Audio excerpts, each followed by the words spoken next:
আসসালামু আলাইকুম ভিউয়ার্স, কেমন আছেন সবাই? আশা করছি ভালো আছেন।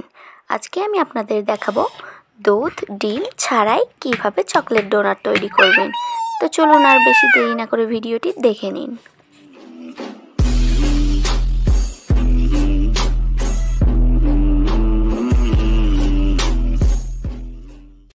তো প্রথমেই আমি একটি মিক্সিং বোল নিয়েছি আর এখানে আমি মেজারমেন্ট কাপের 1.25 কাপ হালকা গরম পানি নিয়েছি আর এখানে আমি 3 টেবিল চামচ চিনি নিয়ে নিচ্ছি। আর এখন এই পানির সঙ্গে চিনিটাকে খুব ভালোভাবে মিশিয়ে নেব।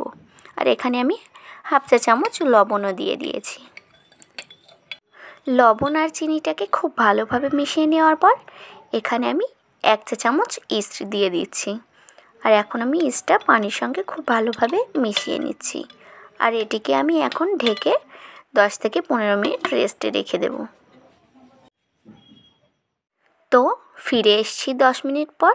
দেখুন ইস্টটা অনেকটাই ফুলে উঠেছে আর ইস্টটা অ্যাক্টিভও হয়ে গেছে। আর এখানে আমি এখন 2 কাপ ময়দা দিয়ে দিচ্ছি।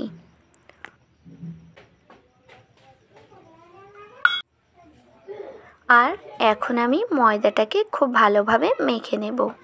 প্রথমে আমি চামচ দিয়ে একটু মিশিয়ে নিয়েছি, এরপর আমি হাত দিয়েই খুব সুন্দর একটা ডো তৈরি করে নেব।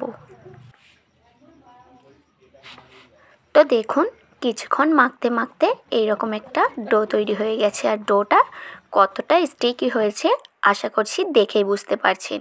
আর ডোটা অবশ্যই এইভাবে স্টিকি রাখতে হবে। শক্ত ডো হলে কিন্তু ডোনাট ভালো হবে না।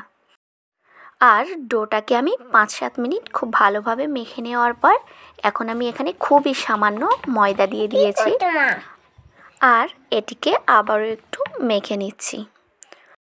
আর দেখুন ডোটা খুবই ভালোভাবে মেখে নিয়েছি আর ডোটা ঠিক এইরকম নরম হবে। আর এখন আমি উপর থেকে সামান্য একটু সাদা তেল লাগিয়ে দিচ্ছি।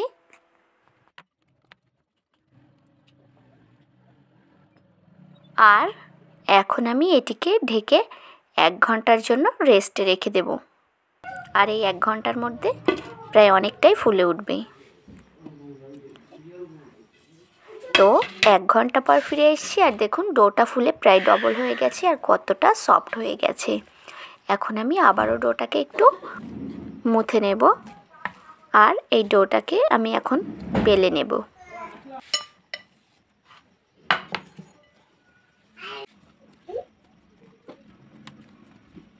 তো এখন আমি এই ডোটাকে খুব ভালোভাবে বেলে নেব, সেই জন্য উপর থেকে কিছুটা শুকনো ময়দা ছড়িয়ে দিয়েছি। আর এখন আমি এটিকে বেলে নিচ্ছি। আর এটিকে একটু বড় করেই বেলে নিতে হবে আর একটু পুরু করে বেলে নিতে হবে। তো দেখুন কিছুক্ষণ পর আমি একটা বড় রুটির মতো বেলে নিয়েছি। আর দেখুন কতটা পুরু রেখেছি, আপনারাও ঠিক এইরকম পুরু রাখবেন রুটিটা। আর এখন আমি উপর থেকে একটা কৌটোর ঢাকনা দিয়ে আমি এইভাবে গোল করে ডোনাটের মতো কেটে নিচ্ছি।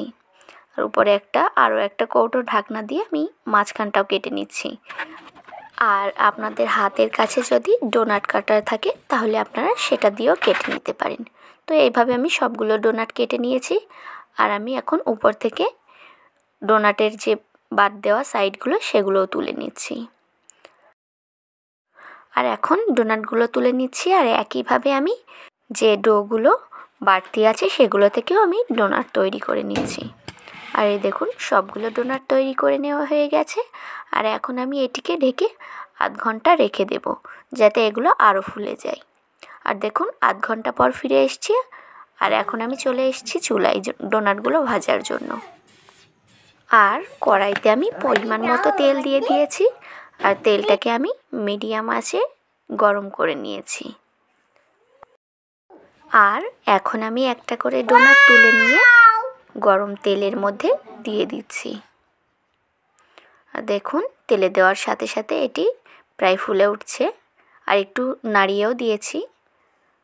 আর তেলে দেওয়ার 30 সেকেন্ড পর আমি এটিকে উল্টে দিচ্ছি, কারণ তেলে দেওয়ার পর তাড়াতাড়ি না উল্টালে এটা ফুলে যেতে যেতে উপরটা ফেটে যেতে পারে। আর ডোনাটগুলি আধা ঘন্টা রেস্টে রেখে দেওয়ার জন্য কতটা ফুলে উঠেছিল সে আপনারা আগে দেখেই বুঝতে পেরেছেন। আর এই তো দুই পিঠ উল্টিয়ে পাল্টিয়ে খুব সুন্দর একটা কালার করে তুলে নিচ্ছি। আর তুলে আমি একটা টিস্যুর উপর রেখেছি যাতে তেলগুলো ঝরে যায়। আর একইভাবে আমি সবগুলো ডোনাট ভেজে নেব। আর একটা জিনিস আপনারা অবশ্যই খেয়াল করেছেন যে ডোনাটগুলো তেলে দেওয়ার সাথে সাথে খুব সুন্দর ফুলে উঠছে।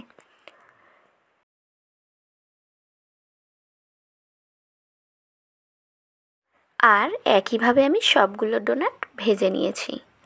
আর এখন আমি এইগুলো চকলেট দিয়ে কোট করে নেব। সেজন্য আমি এখন একটি প্লেটে কিছুটা চকলেট নিয়ে নিয়েছি।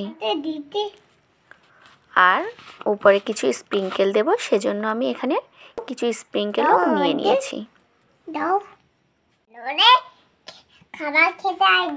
আর এখন আমি একটি ডোনাট নিয়ে চকলেটের উপরে খুব ভালোভাবে চেপে চেপে লাগিয়ে নিচ্ছি। চকলেটটাকে খুব ভালোভাবে আমি লাগিয়ে নিয়েছি। আর এখন আমি উপর থেকে কিছুটা স্প্রিঙ্কেল দিয়ে দিচ্ছি। আর বাজারে আরও অনেক ধরনের স্প্রিঙ্কেল পাওয়া যায়, চাইলে আপনারা সেগুলোও দিতে পারেন। আর একইভাবে আমি সবগুলো ডোনাটে চকলেট লাগিয়ে স্প্রিঙ্কেল দিয়ে সাজিয়ে নিচ্ছি। তো আমি এইভাবে সবগুলো ডোনাটে চকলেট লাগিয়ে স্প্রিঙ্কেল দিয়ে সাজিয়ে নিয়েছি। তো ভিডিওটি যদি আপনাদের ভালো লাগে তাহলে অবশ্যই লাইক, কমেন্ট, শেয়ার করবেন।